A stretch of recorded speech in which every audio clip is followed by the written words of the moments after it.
বিসমিল্লাহির রহমানির রহিম। প্রিয় দেশবাসী, আসসালামু আলাইকুম। আমি শহীদ ওয়াসিমের পিতা শফিউল আলম। আপনারা কারো কথায় বিভ্রান্ত হইবেন না, আমি কোনো কথায় বলিও নাই এবং সামনেও বলবো না।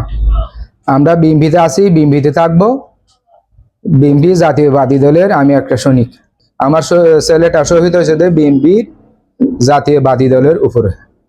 ছাত্র দলের নেতা ছিল, ও সিটাং কলেজে পড়ালেখা করতো, সিটাং কলেজে শহীদ হয়েছি 16 জুলাই। আমাদের আদর্শ হলো বিএনপির, আমরা বিএনপির একজন সৈনিক।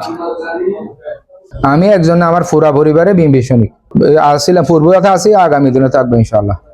কারো কথায় বিভ্রান্ত হবেন না। আমি যে কোনো একটা অনুষ্ঠানে গেলেও অনেক লোকজনের ছবি তোলা মানে রাজনীতি না। তাও ছবি তুলছে আমারে যখনই গিয়ে তুলতে পারে, আমি না করি নাই কোনোদিনও। ছবি তুললে তো কিছু আসা যায় না। বিএনপিতে আছি, বিএনপিতে থাকবো ভবিষ্যতে ইনশাল্লাহ।